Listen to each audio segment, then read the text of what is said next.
Welcome to ABC campus. आज हम business law के सब्जेक्ट में आई कैप की स्प्रिंग 2024 के अटैम्प्ट से एक पास्ट एग्जाम क्वेश्चन डिस्कस कर रहे हैं। क्वेश्चन है कासी contract under the provision of contract act 1872 describe quasi contract and explain the circumstances in which a quasi contract में बी फॉर्म्ड।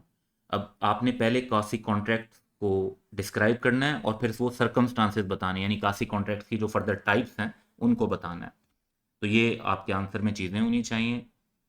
सबसे पहले हम ये बताएंगे कि कॉसी कॉन्ट्रैक्ट को डिस्क्राइब करेंगे यानी, और इसकी डिस्क्रिप्शन ये है कि law of contract imposes obligations on a person in absence of any agreement. यानी दो लोगों के दरमियान एग्रीमेंट नहीं हुआ होता लेकिन लॉ उन पे एक ऑब्लिगेशन इम्पोज कर देता है, और वो ऑब्लिगेशंस रिजेंबल करती हैं उन ऑब्लिगेशंस के साथ जो कॉन्ट्रैक्चुअल ऑब्लिगेशन होती हैं। इसलिए इनको कॉस्टली कॉन्ट्रैक्ट कहते हैं, यानी ऐसे कॉन्ट्रैक्ट जो कि होने चाहिए थे, हालांकि इन एक्चुअलिटी वो कॉन्ट्रैक्ट पार्टीज ने आपस में थ्रू ऑफर एंड एक्सेप्टेंस नहीं किया। और कॉसी कॉन्ट्रैक्ट डिफरेंट सर्कमस्टांसेस में फॉर्म हो सकते हैं, जिसमें for example supply of necessaries है कि ऐसा पर्सन जो कॉन्ट्रैक्ट में एंटर ना हो सकता हो, फॉर एग्जांपल माइनर है या अनसाउंड माइंड का पर्सन है, और तो वो खुद इनकेपेबल हो कॉन्ट्रैक्ट में एंटर होने का, और या कोई ऐसा पर्सन जिसको वो लीगली बाउंड टू सपोर्ट है, उसको अगर आप नेसेसरीज ऑफ लाइफ सप्लाई करते हैं तो फिर आप उसकी रीइंबर्समेंट उसकी प्रॉपर्टी से ले सकते हैं, उस माइनर से या उस अनसाउंड माइंड के पर्सन से।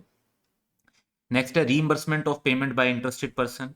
तो ऐसा पर्सन जो किसी पेमेंट ऑफ मनी में इंटरेस्टेड हो तो और वो उसको पे कर दे, तो बाद में वो बाय लॉ दूसरे पर्सन से रीइंबर्समेंट उसकी डिमांड कर सकता है।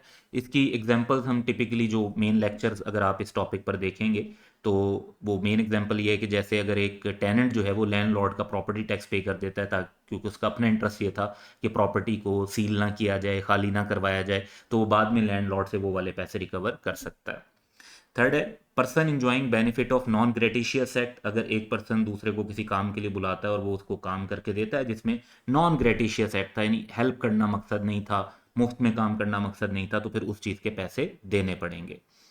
फिर है फाइंडर ऑफ गुड्स। अगर आपको किसी और से जो बिलोंग करती है चीज़ वो मिल जाती है और आप उसको अपनी कस्टडी में ले लेते हैं, तो फिर आपकी वही रिस्पॉन्सिबिलिटीज़ होंगी जो एक बेली की होती हैं, यानी बाकायदा जैसे आपने किसी ने आपके पास वो चीज़ अमानत रखवाई हो, और आपने फिर उसका उस हिसाब से ख्याल रखना है और उसी तरीके से ऑनर को ढूंढने की कोशिश करनी है।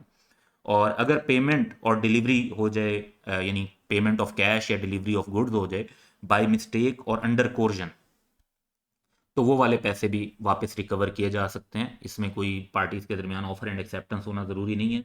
लॉज कहता है कि पैसे या चीज़ें वापस करने की ऑब्लिगेशन वैसे ही होगी जैसे पार्टीज ने आपस में कॉन्ट्रैक्ट किया हुआ हो। That's all for today. Have a good day.